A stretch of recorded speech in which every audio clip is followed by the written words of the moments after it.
Hey, what's up, guys? It's Bazz, and today I've got a really special video for you guys.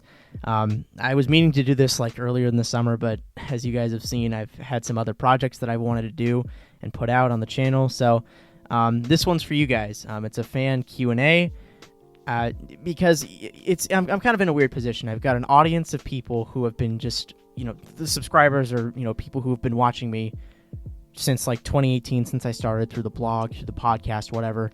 Or there are just people who subscribed last week, either through like Reddit or TikTok or Discord or wherever else I've posted my videos in the past. So I just thought, if you've already seen the intro video, you'll know like a little bit about me. But this is just more of like stuff that you sent to me, you wanted me to answer. I'm going through pretty much every question in my email that I have. So with all that out of the way, again, a huge immeasurable thanks to just everybody who's watching my videos, continues to watch them, and if you're not already subscribed to the channel, as I always say, please consider doing that because it helps get my name out there. And yeah, here we go. First question on the board. Hey Baz, I was wondering how you came across music as a potential topic for your brand. Did you always like music, or was this a venture you made throughout your channel? Good question. This love of music I've had for about, maybe, I don't know if I could even say 4 or 5 years now. For the longest time, I was just somebody who would just listen to whatever was on the radio or just whatever my parents had on in the house. So I didn't really have a real taste in music or just really something that I could call my own. So I would say, this is really what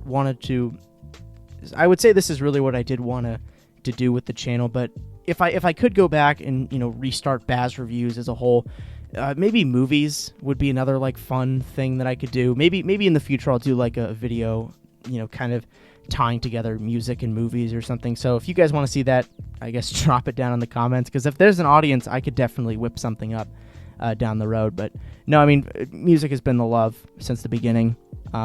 So I sort of started the blog just as a reviewer because it sort of challenged me to just get getting closer to music and kind of, again, just establish my own music taste, discover records that I hadn't before, and just kind of challenge myself to appreciate the art form as a whole. And I kind of did the same with movies last year. I watched an ungodly amount of movies. I don't know if any of you guys follow me on Letterboxd or not. I think I've dropped like the link in 1 or 2 of my videos before, but if you look at my log, I mean, it is like, there's a lot of movies in there. But so next question here I've got is, when you're listening to an album, do you try to look at it more from a sonic perspective or a lyrical perspective? I'd say sonic first. Usually what I'll do when I listen to an album is I'll listen to it like once or twice through. Of course, always once through, but anyways, I sort of kind of figure out, like, if I like the sound of it, I'm going to be more interested in it, and I'm going to listen closer to the lyrics. Again, that's not always the case. There will, sometimes be a record that sounds really shitty, but, the lyrics are great. Look at someone like Bob Dylan, for example, right? I mean, he's not a great vocalist. He's not a great, he doesn't have really complex songwriting structures. I mean, it's just a few chords in his voice, but, I mean, it's really the lyrics that you have to pay attention to, and he makes that very known. But, for just a normal album that I'll listen to, again, I kind of just wade my feet in. I'm sort of like, okay, do I like it now? Do I not? And then, if I am attached to it, I will go deeper and listen to it from a lyrical perspective. So a couple more questions here. What's your process like in preparing for interviews? And how have I managed to land interviews with so many notable artists? First of all, I'm flattered. Thanks for saying I've been able to land so many interviews. I'm even shocked half the time when I get these people. I mean, in the beginning, when I first started Bazz Reviews, I had the blog. That was really the main focus. Like, I was very, very vigilant with just, I'd sit down in like whatever class I had first that day, and I would just I don't even know, just find 10 bands that I liked, like just copied and pasted the same email and just send it out. I mean, there was no real process there. But now, as I've gotten a little bit deeper and I kind of understand how interviews work, I'm a little more calculated with like who I want to get on the channel. But in the beginning, that was just really like the start of it. I just would email bands cold, and then, whatever happened. They'd either respond, they'd forward it to a manager who would shoot me down. I'm not a big fan of working with press people. That's why I like to deal with the artist directly, because usually it'll be like a yes or no, rather than like, oh, hey, send me your channel, or oh, hey, send me your blog or whatever. So anyways, So that's really where it starts, just like messaging someone and kind of waiting to see if they'll respond. And 7 times out of 10, you hit up their Instagram, you hit up their email, they'll probably say yes and give you their time.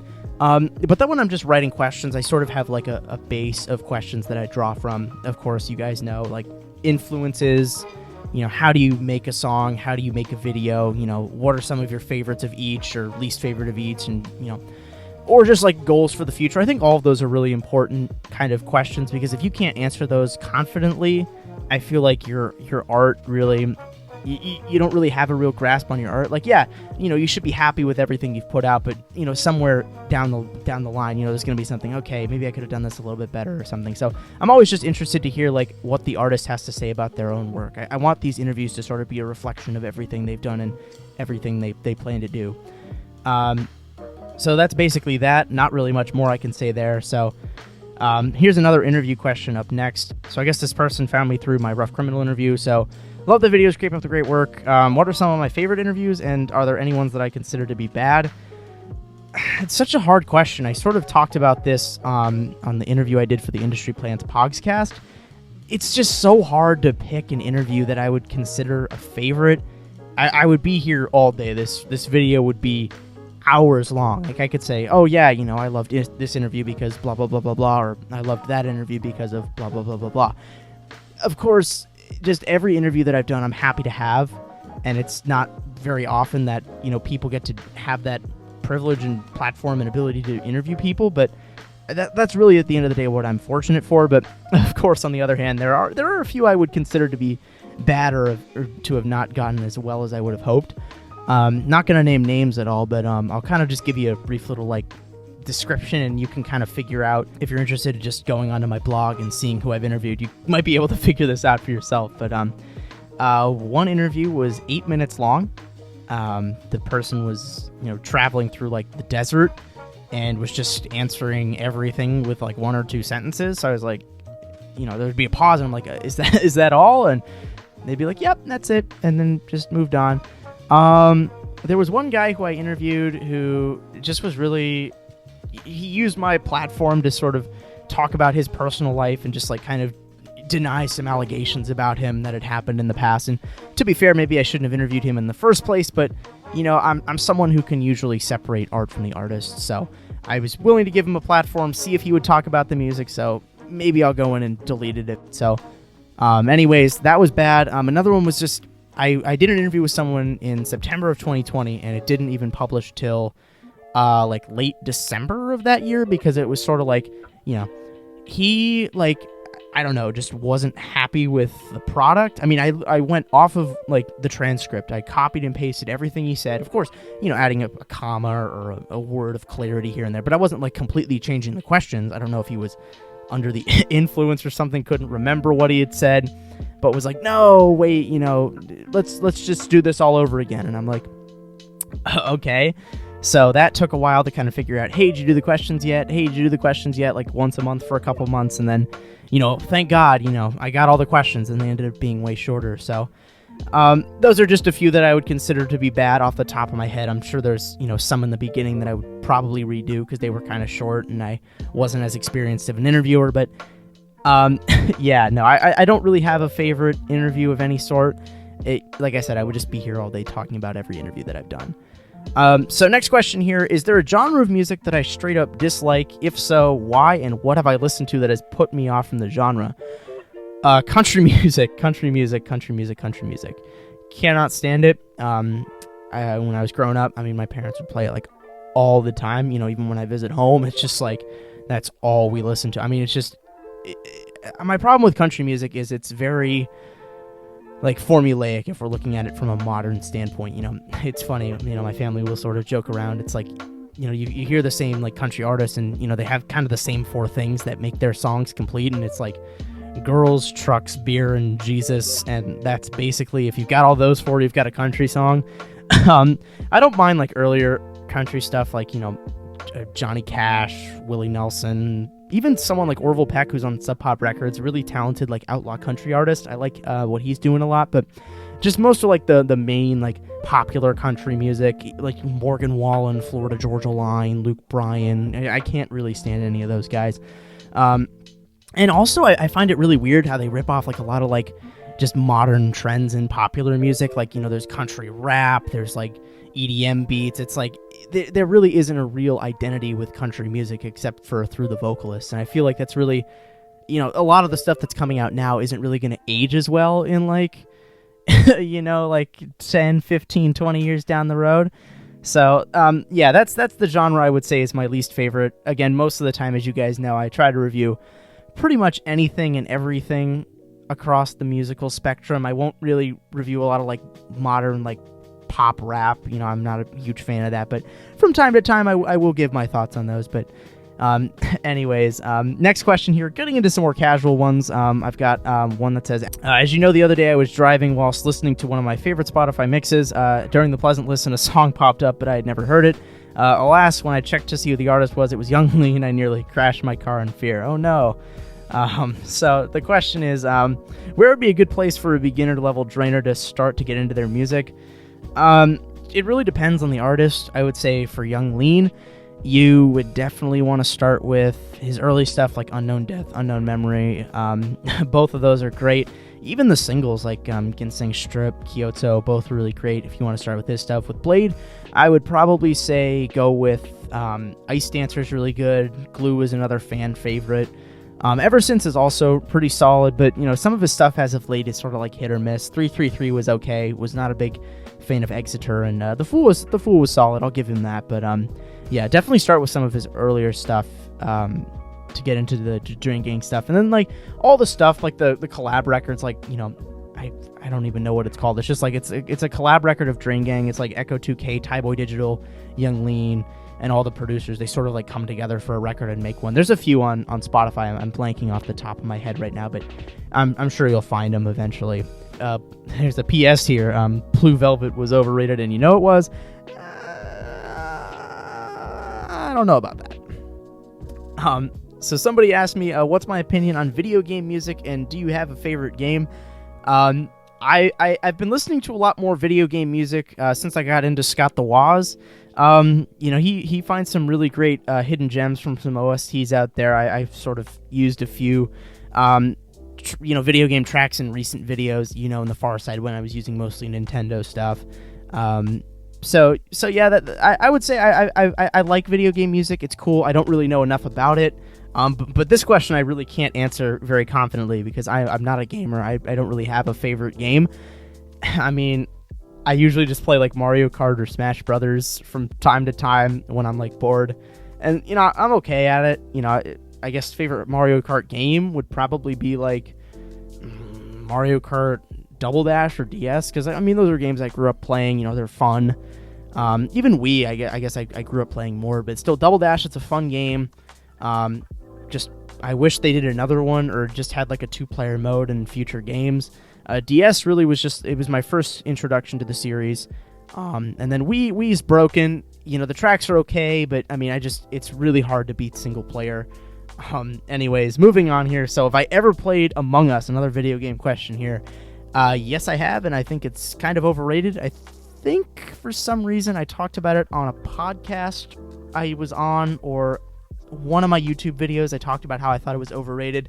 I can't remember which off the top of my head, but I just never got into it. It's just not really fun to me. Not for me, but I know it was popular back in the day, and of course, the Stop Posting About Among Us meme is pretty funny. But next question here, do I vibe with Imagine Dragons? I talked about this in my Not Good Fantano video. I like their earlier stuff, songs like, I guess, On Top of the World,